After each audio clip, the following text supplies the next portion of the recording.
It's episode 525 of the Locked On Texas Rangers podcast. I'm your host, Brice Paterik. Joining me today is Grant Schiller, the Rangers prospect expert. Today we're talking about my first 5 unveiled top 30 prospects, where they rank and where Grant would rank them. All that and more coming up on this edition of Locked On Rangers. Let's get into it.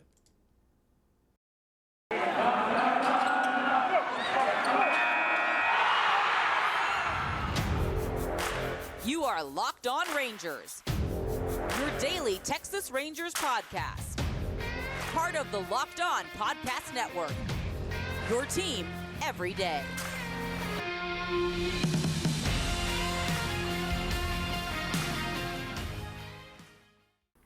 You are locked onto the Texas Rangers. I'm your host, Brice Paterik. Here today, joining me is the continual guest, the prospect expert, the baseball enthusiast, Grant Schiller at OG Show on Twitter. But first, thank you guys so much for listening to Locked On Rangers, making it your first listen of the day. If you're not already, go ahead and follow me on Twitter at Brice Paterik. Follow the show at Locked On Rangers and subscribe on YouTube. Now, Grant, we are here to talk about prospects of all kinds, all shapes and sizes, both young and old, fresh and less fresh. How you doing today, buddy? I'm doing good. I'm just going to go ahead and throw out there what you don't have the gumption to say. Mm-hmm. And that if you're listening to this as your second or third or fourth listen, just turn it off. We don't want you. Bye. Well, I'm not going to say that because I don't believe that's true. I will take, if you're my 17th listen, if I'm your 17th listen, then go nuts. Go nuts. I'm glad I made the top 20. If you're listening to 17 podcasts a day, then you're probably either my boss going through all of the other podcasts in the network, or my mom, who the other 17 podcasts are just ones of mine that she left on in the background. Either way, whether we're the first or 100th. We prefer first, but I'll take 100th. Actually, I don't know about 100th. 17th, I think. 1 to 17.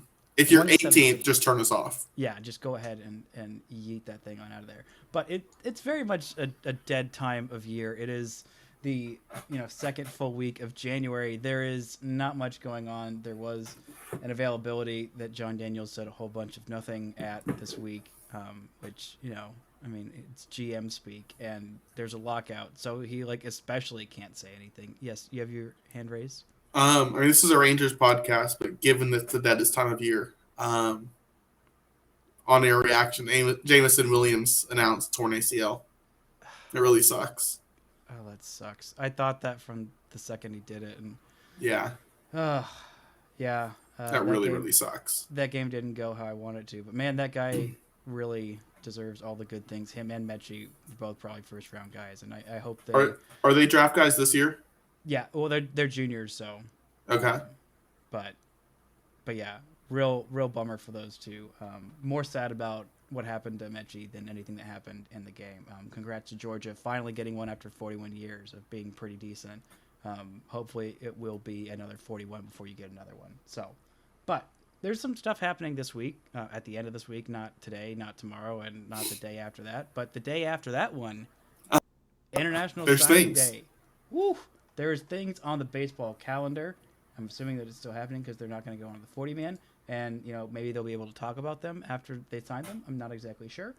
But the Rangers have some cash money. Not as much cash money as some of the other teams, but a decent chunk of change. There's, if I'm to believe this Baseball America post, which I tend to believe most of their posts, the Rangers are in the third tier. There's literally 4 amounts of money that are available, and I think it's either they're between this number or they're at exactly this number with several other teams. So the top pool is $6.266 million, $6,262,600, which is always a really weirdly specific amount. The next tier is $5,721,200. That is not where the Rangers are in either of those pools. They are in the third tier pool, the kiddie pool, not like the kiddiest pool. There's one tier below them. But the Rangers have $5,179,700 to spend, which is in the same tier as the Braves, the Red Sox, Cubs, White Sox, Astros, Angels, Mets, Yankees, A's, Phillies, Mariners, Giants, and Nationals. Which... So how does that work? I'm not sure. What this means that they must have traded away some of their cap money, I think. I feel like that's the only thing that makes sense, because in the top tier, you got the Diamondbacks, Orioles, Guardians, Rockies, Royals, Pirates, and then somehow the Padres and Cardinals are in there. So Yeah. those are all the teams with the worst records, which the Rangers have one of the worst records in baseball. So I don't remember exactly what happened, but that's like a full million below the top tier, which is where they probably should be. Which doesn't make a whole lot of sense. Maybe there's some carryover, because I know they spent a crap ton on Byron Laura, and you can trade your money, but I can't remember anything off the top of my head of any of the trades that they made. I can't think of why they would include... I mean, they traded Joey Gallo and they traded Kyle Gibson, and I can't think of why they'd include trade money to, like, the Yankees or the Phillies, because I believe, if I remember the names I just said 3 seconds ago correctly, the Yankees and the Phillies are in the same pool as them. So I don't really know what's up with that. I will do more research and come back to you next week when some signings actually happen and try and figure out why. But as for right now, it's question marks all around. Real question At least marks. 4 question marks. Yeah, greater than 2, less than 10 question marks. But just a quick, look at who is on the market. Just the top 5 guys. The top guy is Roderick Arias, shortstop out of the Dominican Republic. He's got a big arm, an accurate arm. Should be a guy who has pretty good plate discipline and could develop into a plus hitter. And it's looking like he's going to go to the Yankees. There's an outfielder from Cuba who is a switch hitter at 6'3". Nationals are favored to sign him. This is the guy who I believe. No. I think it's okay. This is weird, because you said the Rangers are going to sign one of these guys. Right now, this thing is with the Reds. Yes, it's actually the number 6 prospect that the Rangers are the favorites to sign. Now, none of these teams would tamper and talk to these guys before they're supposed to. No. You would never hear that happening. Right. But yeah, the number 3 and 4 guys are shortstop out of Venezuela, which is just where all shortstops grow. I mean, all the great ones. I mean, Elvis. Omar Vizquel was Venezuelan, right? I believe so, yeah. Am I misremembering that? And then, of course, an outfielder from Cuba who is probably going to sign with the White Sox. Allegedly. We don't know anything. None of these teams have ever talked to these players before, because that would be tampering, and that never, ever happens. He might not sign on Saturday because he's 23, so he might be getting a big league deal. That's true. So it's possible he'll have to wait. Also pitched out of the bullpen. So, yeah, his final season in Cuba's Serie Nacional, he slugged 280, or his slash line was 289, 389, and 533 slugging percentage in 54 at bats. That's not very much. He also apparently allowed 1 run in 3 1/3 innings as a reliever. Cool. I don't think he's going to be relieving. It seems like he's pretty much sold on the whole hitting thing. But those are the general top guys. Who knows how involved the Rangers are going to be. Obviously, these deals are not worked out in advance, so who knows what will happen with all these guys. This episode is brought to you by Built Bar. It's the new year, and that means New Year's resolutions. If yours is about getting fit or eating healthier, make sure to make Built Bar a part of your plan. Built Bar is the protein bar that tastes like a candy bar, maybe even better than a candy bar. Built Bar makes it so easy to stick to your New Year's resolutions. It tastes so good you'll want to eat it, unlike some of those other protein bars that can be chalky or waxy or even taste like chemical spill. Chemical spills are not good for you, and they don't taste very good, according to several people on the internet who said that they tasted chemical spills. They did not get special powers, but Built Bar will give you special powers by being healthy and being good for you. Covered in 100% real chocolate. Most of those Built Bars that contain 130 calories, 4 grams of sugar, 4 net carbs, and 17 grams of protein, which, compare that to a candy bar who has, so many more calories, 240 calories, 30 grams of sugar, dozens of net carbs, and, not that much protein.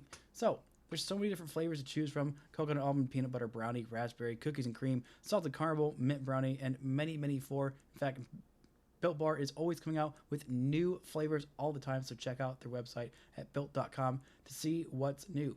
Our listener go to built.com, use promo code LOCKED15 to get 15% off your order. Use promo code LOCKED15 for 15% off at built.com. And we are back with Grant after his internet apparently hates him. But I feel like every time we're doing this, he said his internet only cuts out when we're doing this podcast. So your internet hates greatness is what I'm hearing. Yeah, well, I think it's specifically a Brice Paterik thing. It, like, hears your voice and it's like, no. Wow. I mean, that's hurtful. Especially because those are the insults that really bother me, is when someone says something about my voice, and I'm like, well, I can't fix that. I just got this one voice. I mean, I can make it a little different, but anyway, we were talking about prospects, and this random guy named Brice Paterik on this Locked On Rangers podcast started ranking his top 30 Rangers prospects. He also had some honorable mentions, but he went through 26 through 30, the bottom of his list, and I need to rearrange this whole thing because it, like, I do it 30 to 1, and it messes with my brain. But in case you forgot or weren't paying attention, we had at 26 Bubba Thompson, 27 Cody Bradford, 28 Dane Acker, 29 Cameron Cawley, and 30 Byron Laura. We also had some honorable mentions. Jonathan Ornelas last year was at 19 on the list. Jake Latz was on the list as an honorable mention. Blaine Krim, Miguel Aparicio, and Ian Muller. And then my less than honorable mentions were Sheridan Apostle and Sam Huff. And some people on YouTube had some real thoughts about me dropping Huff all the way off. And I was wondering about getting your thoughts about why you agree with me that this year was so rough for him. I mean, he did have like an 800 OPS, but I mean, it was, a lot of that was boosted by, I feel like, what he did on his rehab stint. Yeah, so here's the thing. I think, so I put together a top 30 list, just like a fun exercise for myself. Like, I don't really like ranking prospects. I wouldn't want to do it publicly. I love that you do it and throw your name behind it, but I don't have the confidence in myself to do it publicly. That's ironic because you're a lot smarter than me. Maybe. A better baseball evaluator. I'll give you that. That I'll take. Probably I just get to Frisco more than you. But Sam Huff was in my top 30, but just barely. So I don't have a problem with him not being in yours, because it's not like it's not like if I did like a top 50, he'd be like off of that. Like, right. He's like right there on the cusp. But so the reason that he's still in and around the top 30 is because he does have light tower power. Like, he hits the ball to places you don't see the ball hit. And you can hope that last year was injury and rust related. That maybe he didn't have his full mobility back. And that when he's back to being a catcher, hopefully next year, and fully healthy, he'll be able to rebuild some value. But if you're striking out 38% of the time, or really, he spent almost all his year in AA, and he struck out 40% of the time there. If you're striking out 40% of the time in AA, and you don't have an approach that's going to lead to many walks, you can't succeed with that. And the swing was just so stiff. I don't think it's going to work out for him based on what I saw last year. So I totally get it. I mean, you don't give up on that guy because he is a catcher, or at least he might be a catcher, and he's got 80 raw power. So you don't give up on that guy. Mm. But the chances of him succeeding aren't real high. Yeah. Yeah, that's a real bummer. And Sheridan Apostle is a guy who, like, just a couple of years ago, I was really high on, and this year was just about as bad for him. It might have been even worse for him than it was for Sam Huff. But I mean, it wasn't as bad as who am I blanking on? That's with the Cardinals now. Anderson Tejeda. That's the one. But yeah, that was really rough for them. But as of my five lowest on this, who stands out to you? Because I actually confused for a second, actually a couple of times, Jake Latz and Cody Bradford. I'm like, yeah, Cody Bradford made his major league debut. And like, wait a minute, nope, that's a different crafty lefty, different guy. This episode is brought to you by BetOnline. BetOnline would like to wish you a very happy new betting year as we continue the march to the playoffs and beyond. BetOnline remains the number one spot for all the best sports wagering action in 2022.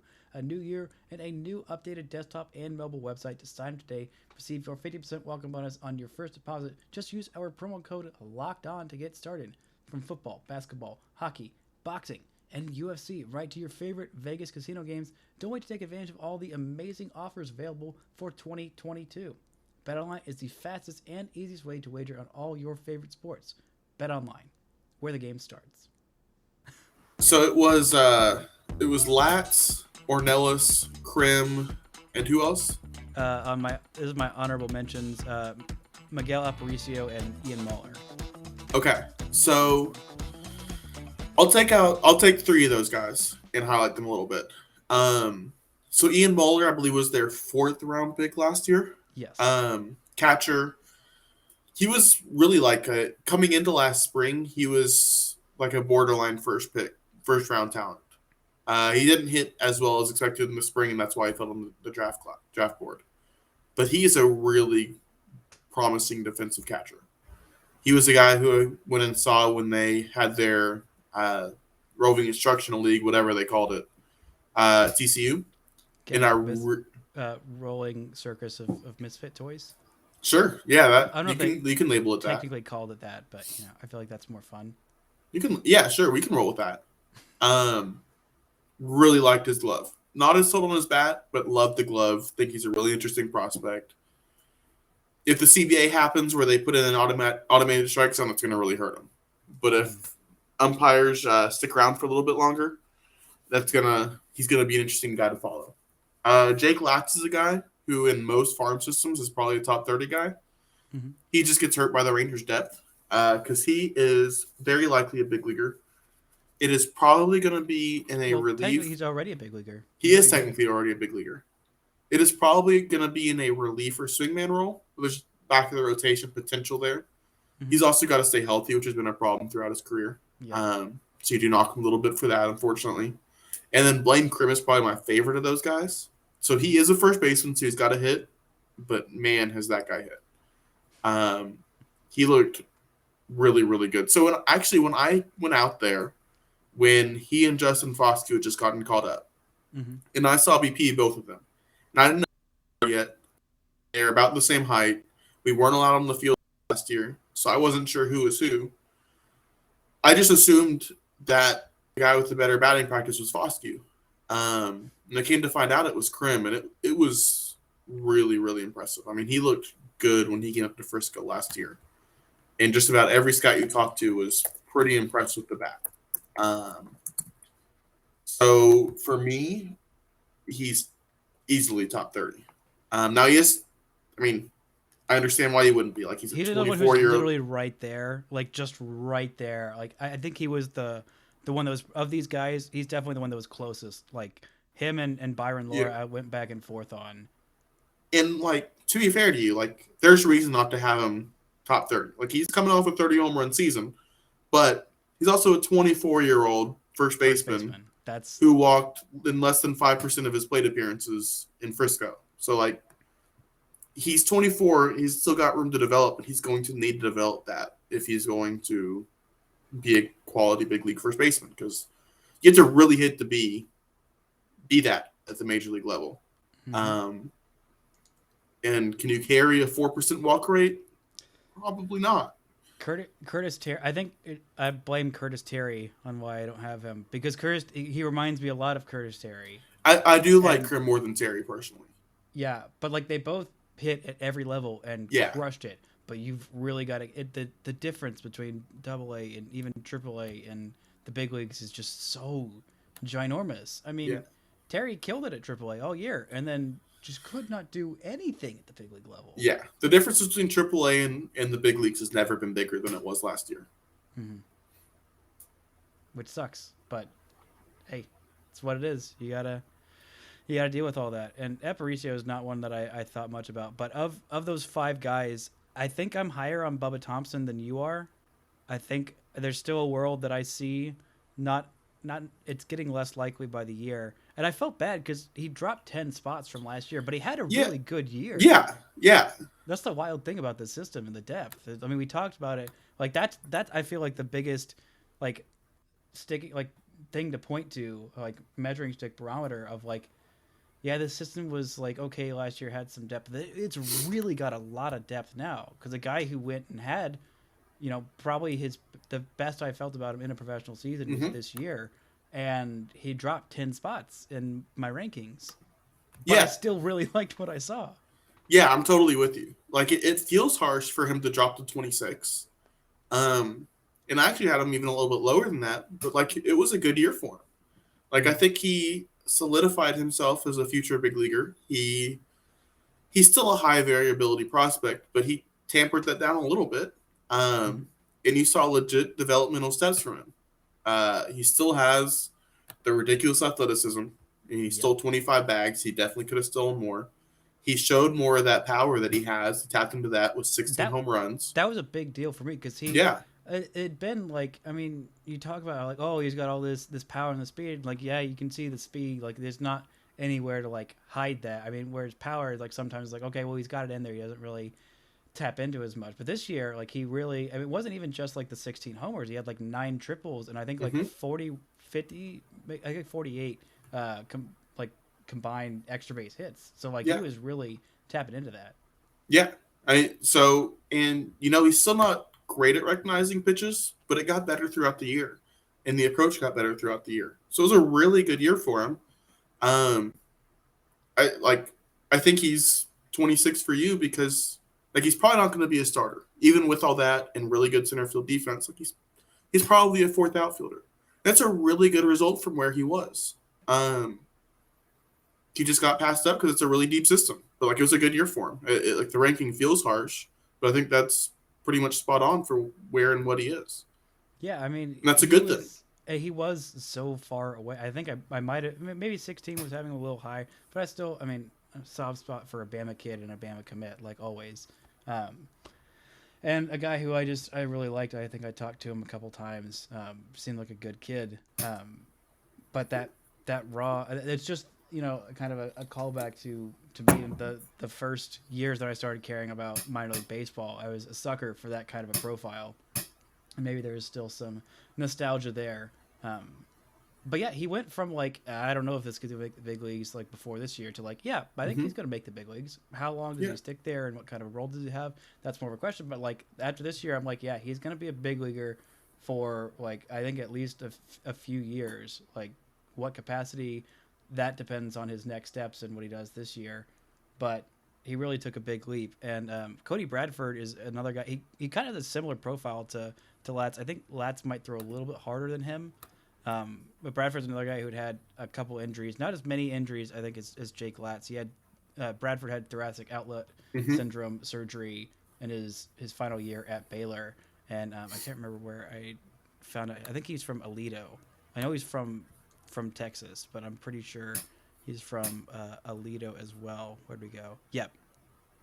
But a guy who, the more I looked at him, the more I'm like, that guy's got a pretty solid floor, especially for this system, like, and for being at the AA level. Like, he really burst onto the scene this year. Well, because it's his first actual minor league year, but this was, I feel like he did everything that the Rangers asked for him, and then some. So he had 7 starts at Frisco. I somehow did not catch any of them, but everything I heard about that guy, I loved. I actually had him quite a bit higher on my list than you had on yours. So he was a guy, I know you covered this some when you talked about him, but just real quick. So I want to say as a sophomore at Baylor, he won the Big 12 Conference Pitcher of the Year award.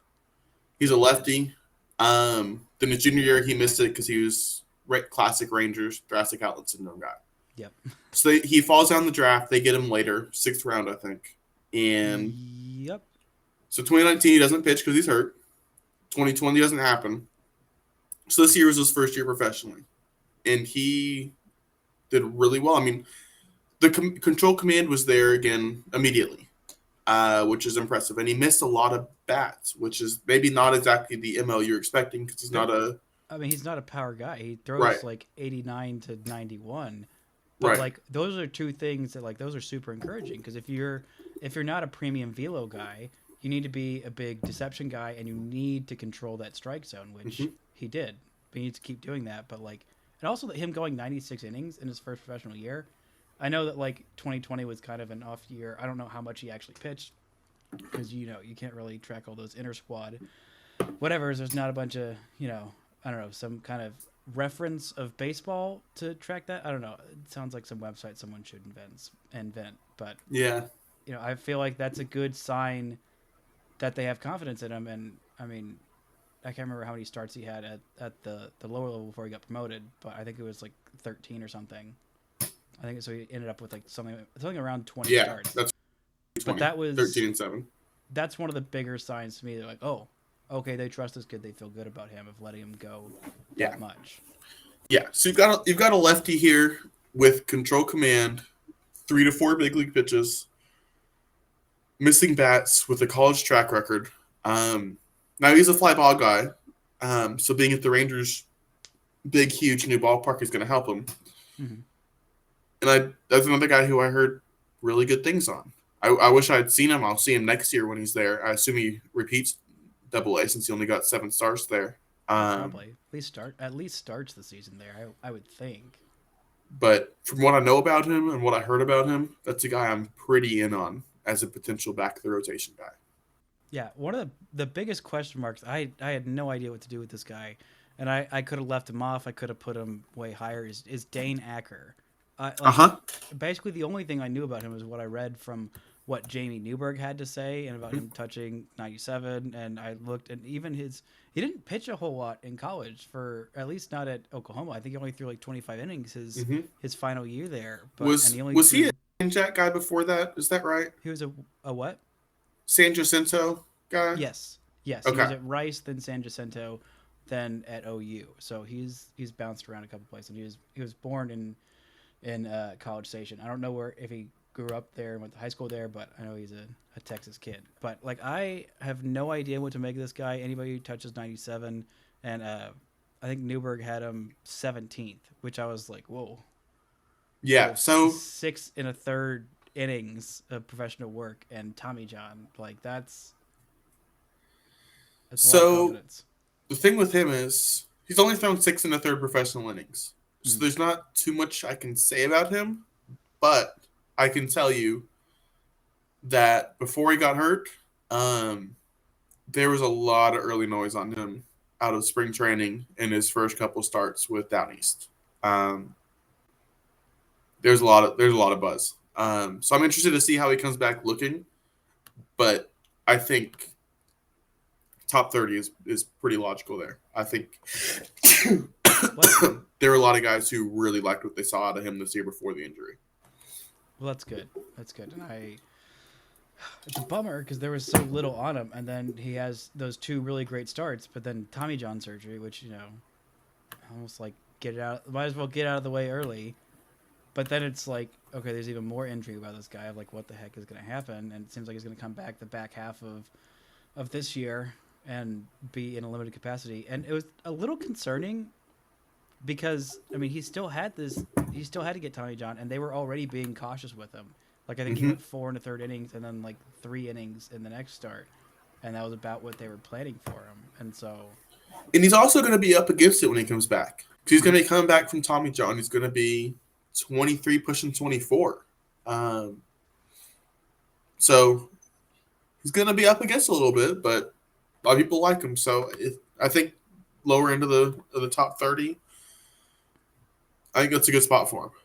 Yeah, I felt pretty good about it. And, I did feel weird about, the 29 and 30. Those are like the real, I went back and forth on like 4 guys for like 29. Actually, maybe it was like, I think it was like about 6 guys for those final 3 spots that I kept on going back and forth about. But I landed on Cully and Laura. I know you're not as high on Laura as I am, and but like I don't know. I'm still a sucker for a guy who was 18 all year and did put up an 800 OPS, an OBP over 400 in his first professional year. It wasn't all that many. It was only 47 games, but still like a 413 OBP. and like 48 walks, 73 strikeouts, a few more strikeouts than I would have wanted, but like that seems like that kind of raw power plus a decent walk rate, even if he is just a corner outfielder. Like I feel pretty decent about that profile for his age until I start seeing some more signs like later on down the road. But I'm curious why you're not as high on him as I am. Yeah, so the thing with him is he could always take a jump. So like as a huge power guy out of the DR, like I don't know how much actual organized baseball he played before he signed. Mm-hmm. So he's just super raw. He's got a ton of power, but man, he struck out 37% of the time in the DSL. I know he did walk a huge percent of the time because the level of play there is a lot of young kids who haven't played much organized ball, so it's really poor. Mm-hmm. But I haven't heard great things about him as an athlete. So, like, really, like, if he hits 30 home runs a year, he's going to make it. If he doesn't, he's not. Like, it's that simple. So, I just don't know. I haven't seen that much of him. I saw him, I think, 1 or 2 at bats at TCU. Wasn't really a good look because he's facing advanced college arms. Like, yeah, that's a huge, right. disparity. He's not going to be able to handle that right now. I get that. But there's just one avenue for him to make it. I don't have much confidence it's a high percentage avenue. And even if he follows that avenue, I don't know that he does enough else to be that impactful. Mm-hmm. At the same time, you get 70 power. Like, I understand why you stayed on that for a while. I'm a sucker for a guy who can hit a baseball really far. See Joey Gallo. Right. Except Joey Gallo is also like a plus runner and a good glove. Elite athlete and right. 380 OBP. Right. And that's going to do it for this episode of Talking with Grant Schiller. I'll be back tomorrow talking even more about Rangers prospects, international signing stuff, and all that and more coming up on tomorrow's episode. But thank you guys so much for listening and subscribing. And until next time, don't forget to enjoy baseball.